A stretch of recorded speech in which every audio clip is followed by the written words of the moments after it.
to live authentically, to live in truth, is to live a life that's true to you. To lean into the courageous, terrifying act of being who you are, of choosing the leap of faith.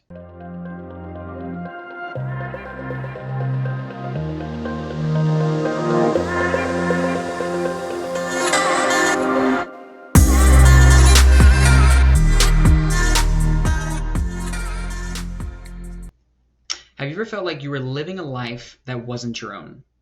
One that feels disingenuous, inauthentic, not true to what it is that you really want out of your life?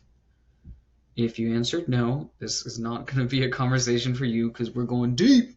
We're going deep into that experience, because I am someone who is very intimately connected to that experience, and I've lived most of my life that way.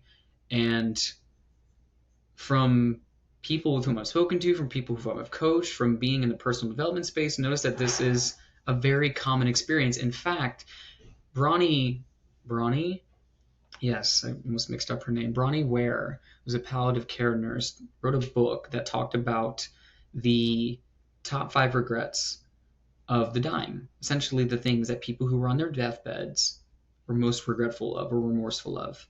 And the number one listed regret that she had, I'm not saying this is the number one regret, but it was one of the top 5, was that people wished that they had had the courage to live a life that was true to them. Meaning, we just went through an entire life playing out the story of someone else that wasn't our own. It's like being an actor in a movie, and you're the main star, but it's someone else's story that you're acting in. That's what this conversation is going to be about, and it's going to be a lot of fun, because we're going to get really clear about the areas in our life where we're being inauthentic, where we're being untrue. And as always with these conversations, the encouragement here, as Bruce Lee said, is to take what is useful, discard what is not, add what is uniquely your own. I'm going to share ideas, opinions, beliefs that I have from my own personal experience, from the experience of others with whom I've worked with, from people who I've observed, and from 5+ really deep years in personal development. This is just what I've seen and what I've witnessed. So compare it against your experience and see what's true. As we're moving into this, I want you to start by calling to mind an area or an aspect of your life that feels out of alignment. And how you'll know if it feels out of alignment is you're constantly thinking about it. It's not working. It feels heavy.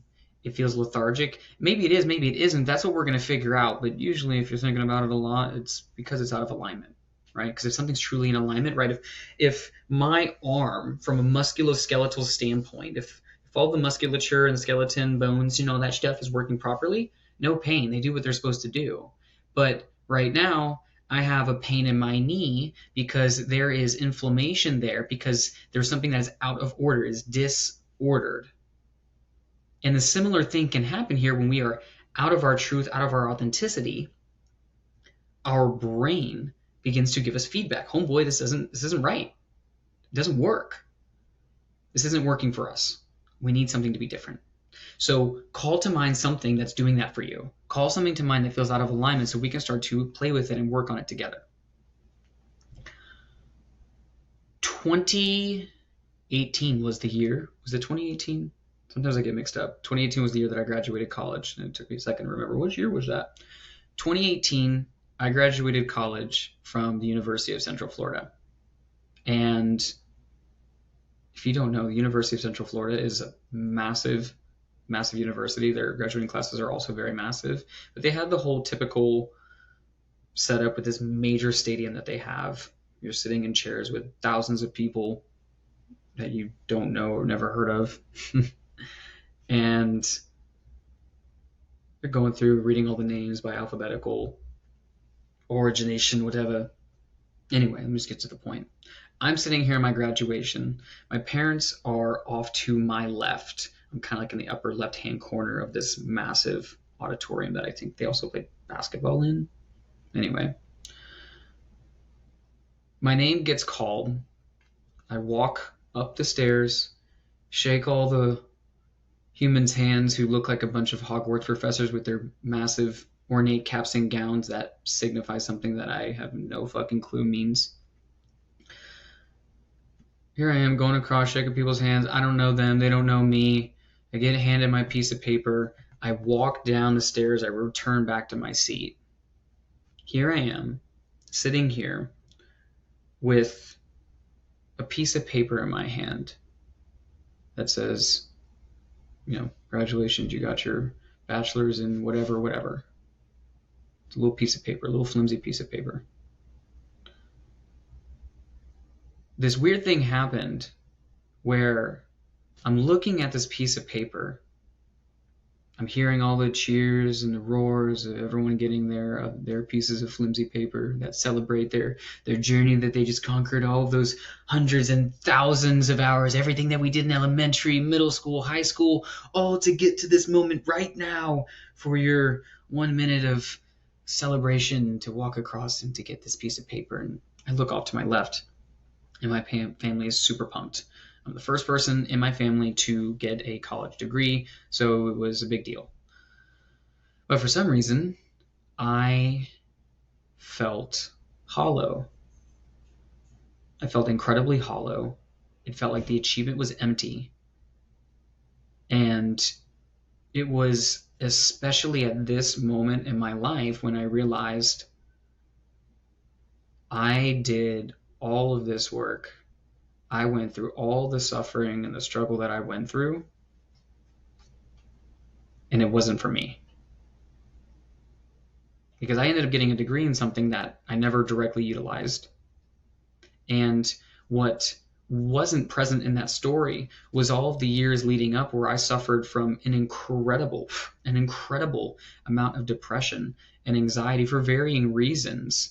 But one of them being the amount of working my ass off, of trying to work 3 to 4 jobs at a certain point, being in a relationship with someone who was struggling deeply with their own depression, going to school full time. I was trying to do all the things. I'm trying to juggle all of the balls. I'm trying to do what a good kid does. You go to school, you get good grades, you get a good job, you get the white picket fence, all that bullshit, right?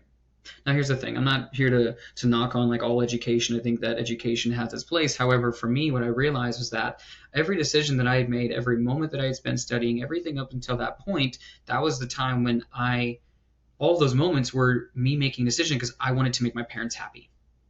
Because I wanted to do the thing that I thought that I was supposed to do based off of the societal expectations.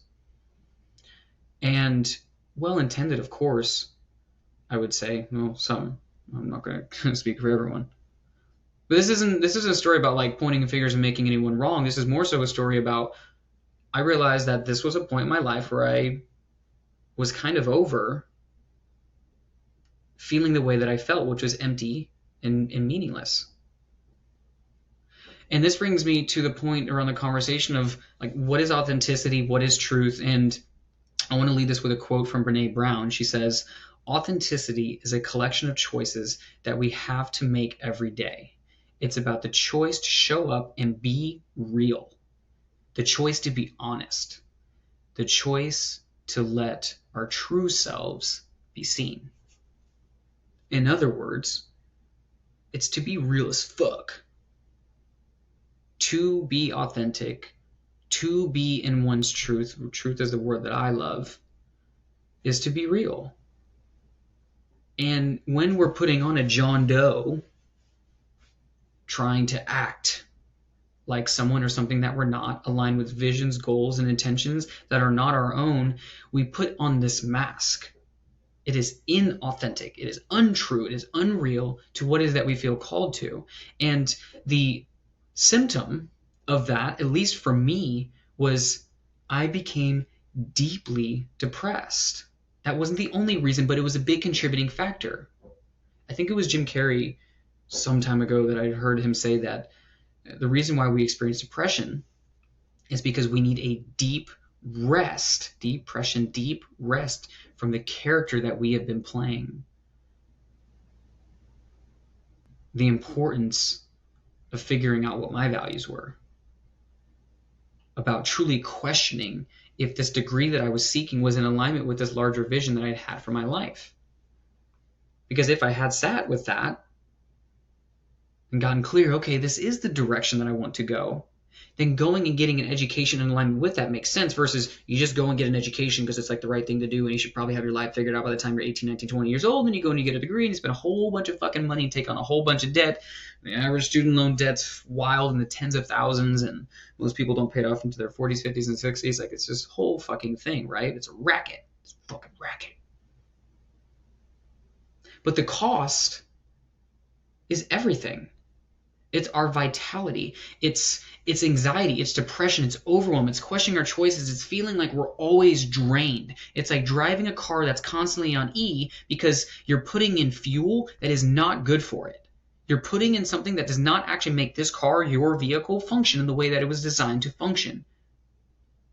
That is the cost of inauthenticity. And for me, the biggest telltale, right, the cost is my peace of mind and body. Because when my body and my mind are not working in harmony, they don't feel as though that they're being guided by this divine intelligence that I know is within me, that I inherently believe is in each and every one of us. However you relate to a God, spirit, universe, there is something that is calling us forward to be who we came here to be. And this isn't about like manifest of what's the word? I'm not a huge like fate and like, oh, this is who you had to be in every single step and following the path or not. It's more so like we have this incredible innate infinite potential as human beings, and when that potential is not being recognized because we're trying to recognize the potential that someone else believes that they see in us through a pathway that they believe is going to be for us, we then start to live inauthentic.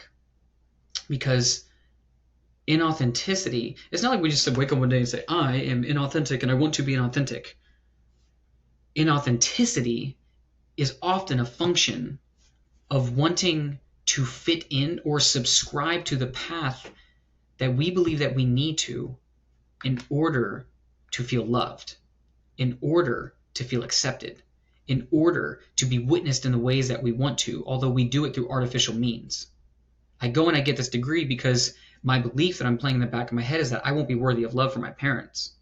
Or I have to go and get this degree because if I don't, I'm going to be broke and I'm going to be part of the statistic that is unable to move beyond living paycheck to paycheck, which that sounds fucking stressful as shit. So let me just be inauthentic. It's not that this is an easy decision. And again, it's not about pointing fingers and making anybody wrong. It's just about understanding the cost, the risk reward analysis. Am I willing to risk fucking up, making wrong decisions, and being true to myself, which, by the way, is an act of courage? It is courageous to hear our parents, to hear society and their intentions, whether they are or are not for us, and to say, I hear you. Thank you so much for your opinion. And this is the direction I'm going to choose. And to own that fucking choice, because you might end up finding out that the advice that you were getting was actually supportive. But sometimes it's not, because as much as people who love us want to give us good advice or give us good reflection, they're not always truly over here with us, truly over here on our thinking about what is the best way to move about this conversation of living a life that is true to oneself.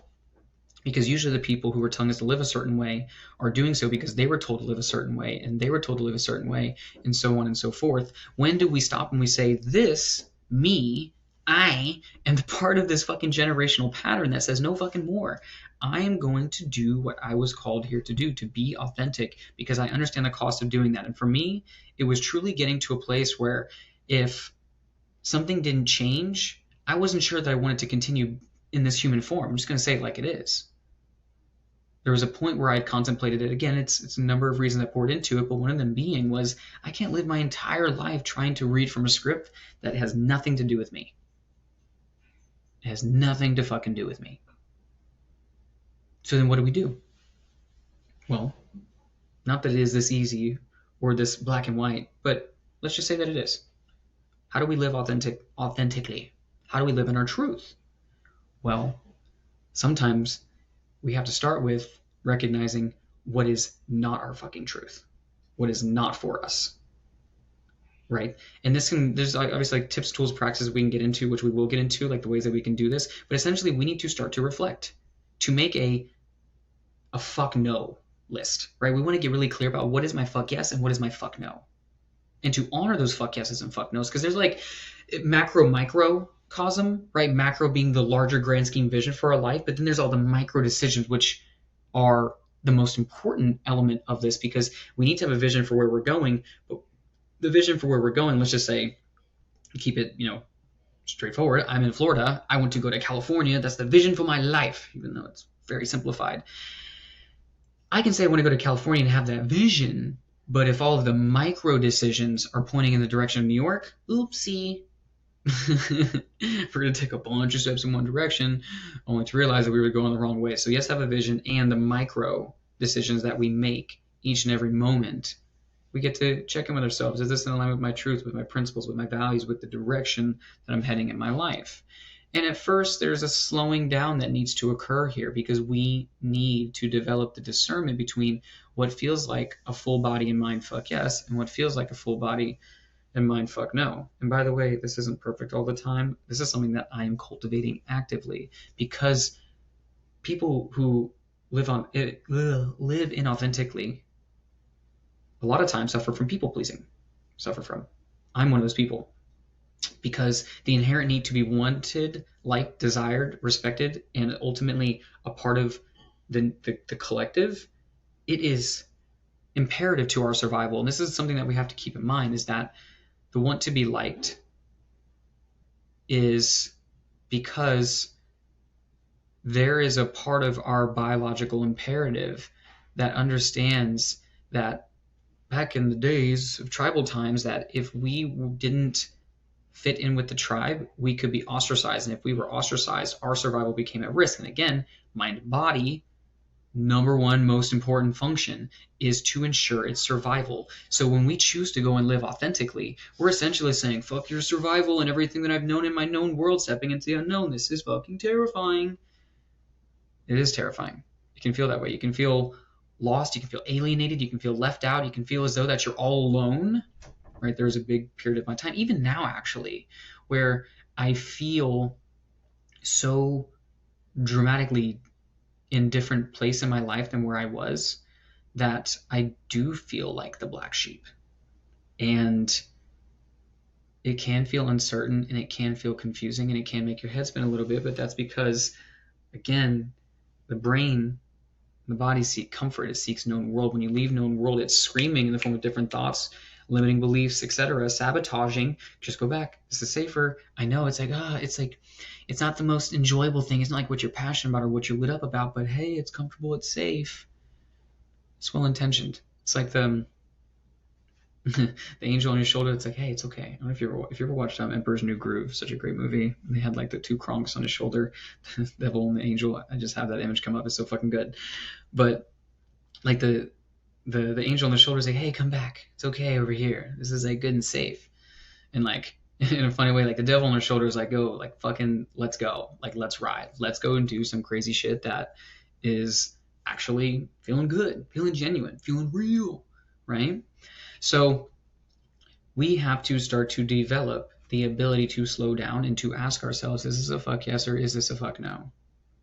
And to get clear about what our fuck yeses and fuck nos, because every micro decision that we make, even a fuck no, is a micro decision in the direction of our fuck yes. Because sometimes you have to go and figure out what you don't like, i.e. I figured out that I love cookie dough ice cream, but I had to go and try some other ice creams too. One, because I'm a 7 on the Enneagram apparently, and that means I love trying new shit, whatever that is worth. And I had to go and try chocolate, vanilla, and all that to realize I love cookie dough.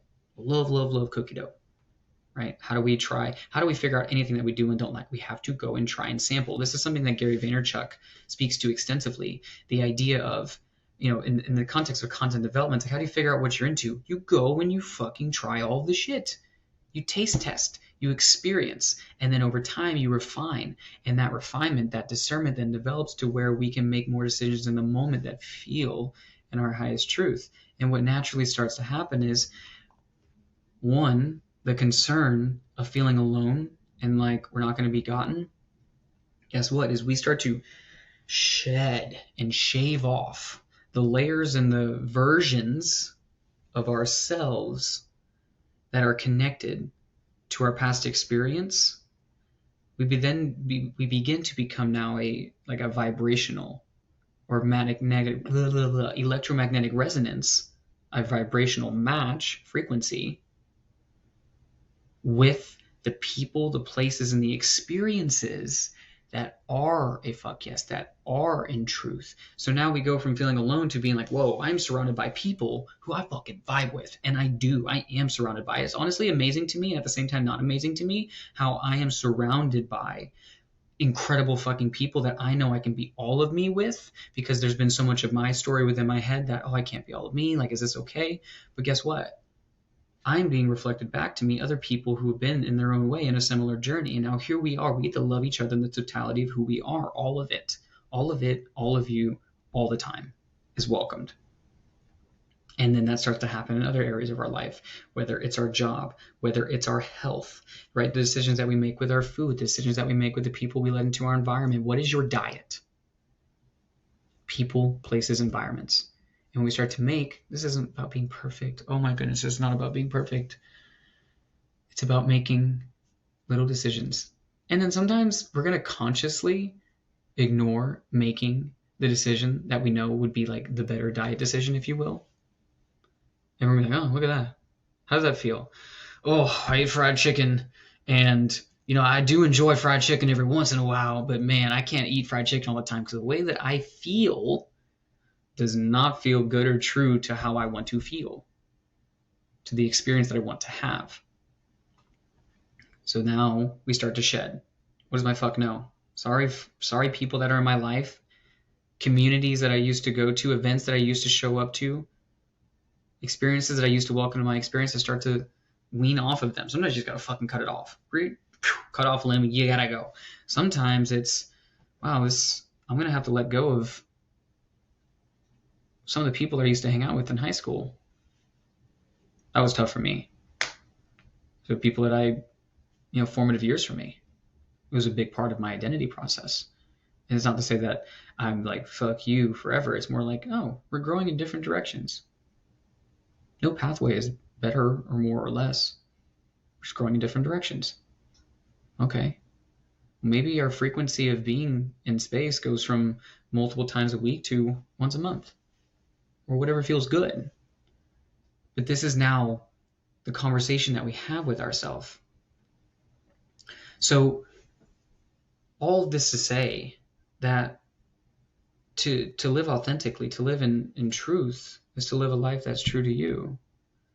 To lean into the courageous, terrifying act of being who you are, of choosing the leap of faith, the leap, the jump into the faith that if you leap into the unknown, that you will land in a haystack or a big vat of comfy pillows, right? And you leap into the darkness, you're going to be caught. The universe is going to catch you.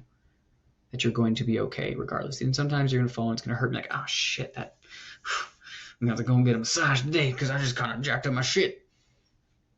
And sometimes it's not going to feel awesome. But it is worth it.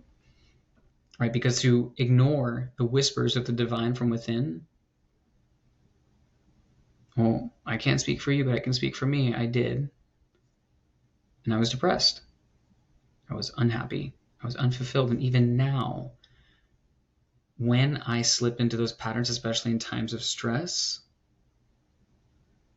those are the times when I feel disconnected from myself, from the higher intelligence within me, versus when I lean in, feels good, feels aligned. And also, it's interesting because now you start to see it reflected and reverberated back to you through the people in your environment, because you attract different people. Then people see you and they're like, you're different. That's how you know transformation has occurred. You know something has changed when someone's like, you're different. Like in a good way, Someone's like, you're different. And they're like, not in a good way. It's like, bitch, bye, you gotta go. I'm welcoming something new into my experience, There's a quote here I want to sprinkle into this from Carl Jung. Love it. It says, the privilege of a lifetime is to become who you truly are. Because, best thing you can do is be you, because everyone else is already taken. I know that was from someone else, and I'm forgetting who it was. Mark Twain, one of those people? I don't know. But it's the same thing, right? Be you. Everyone's already taken. So 2018 was the year I said that I had my experience, the whole college thing. I was sitting there and I was like, oh, my life isn't true to me. Same year, I stumbled across a community that would become one of the most important communities and experiences of my life. The community's name is Red Elephant. And essentially, their whole mission was to help heart-centered entrepreneurs to make impact and make income. In other words, like taking what you experience in your life and turn it into something that would serve people. It was the first time I'd been to a business event, something like that. I was showing up off a total whim because some person who I just recently met was like, you should go to this. I think you'd be interested. Leap of faith in the unknown. I had no idea what the fuck was going to happen, but something in what she was seeing in me, she's like, I see like you really want to share a message. I think that this might be for you. I didn't know who this person was. I didn't know who I was going to be with. I ultimately ended up being with 200 plus strangers in an auditorium talking about my stand, my commitment, like what it is that I wanted to bring to the world. And there came when I entered that space, because I have like a little bit of social anxiety, like going into new spaces with people. I'm like, oh, kind of looking around. I can be a little closed off sometimes. By the end of the event, my experience was so transformative that they had, if you imagine this kind of like, pretty decently sized room, there's like hundreds of chairs and there's a stage. Around the sides, they had microphones on both sides. And they were having people come up and share their experience. What were your breakthroughs? What were your lessons? What were your reflections? And despite my nervousness of going to the mic, it's like something pulled me and I went up. And I'm sitting in line thinking, like, what do I want to say? Like, what is it that I want to get it right? So I'm thinking, everyone's talking, everyone's going, you hear cheering, but it's kind of just background noise because I can't actually, I'm just like focused on what's going on in my head. I get to the mic, and now 200 plus somewhat strangers' eyes are on me. And all of those thoughts that I had about what I wanted to share evaporated. They were gone. What took its place was a pure presence. I don't remember all of what I shared, but I know what I shared was from my heart. And I know that what I shared was from my truth. It was authentic. And I know that what it was saying was that I wanted to be a stand for people to live a life that was true to them. I broke down sobbing in front of this entire group. Because in the background, the story that I remember was the moment in my life when I questioned if it was worth going on because I was living untrue to me. After that, I got to connect with so many people. Some people came up and were just like, oh, like that, like touched me. Like I feel the same way. And that community is the reason why I can honestly say that you are listening to this conversation right now, because it is what created Follow the Wolf as a metaphor. My name, for those of you who don't know, my name prior to and leading up to this community was Jared. It's my birth given name. Not to say that it isn't, in my makeup now, but it was in that moment when I said to follow the wolf. The wolf had this like beautiful like image and metaphor for me, was to follow one's truth. It was to live a life that was true to you, because when we do that, the world is a happier, healthier, more connected, more playful, weird as fuck.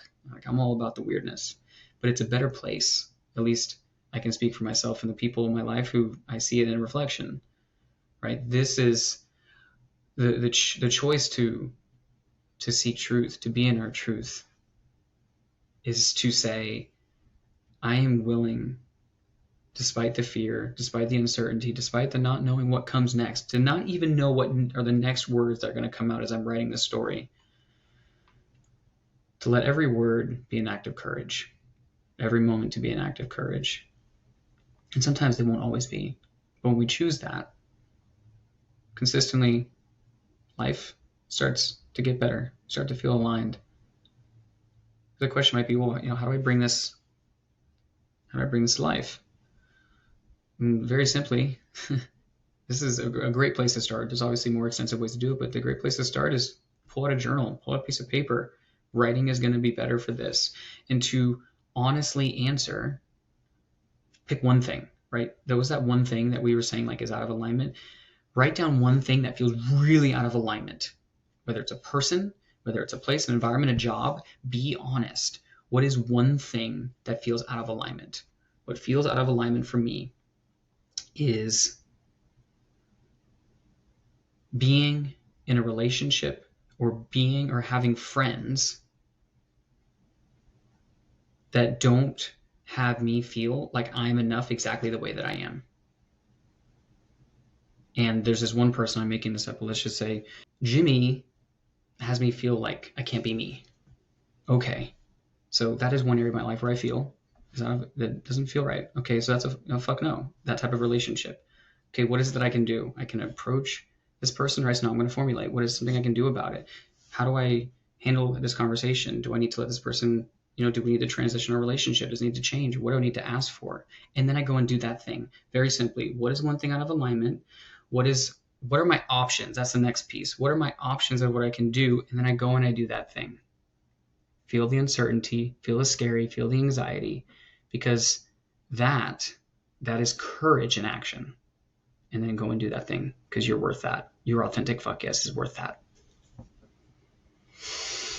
I hope this was supportive. I hope you got something from this. And please put these ideas into action. Don't just let it be something else you listen to passively, like, that was a good idea. Go and do something. And if you do, tell me. Right? Shoot me an email, wolf@wolfcastillo, or send me a DM, follow the Wolf on Instagram, whatever it is. Like, connect. I love you so much. Thank you so much for listening. It means the world. And I hope you go ye forth, live your truth, live authentically, and live a life that feels good to you. Peace. Thank you so much for listening. I hope this episode supported and inspired your journey to greater healing and feeling fully alive.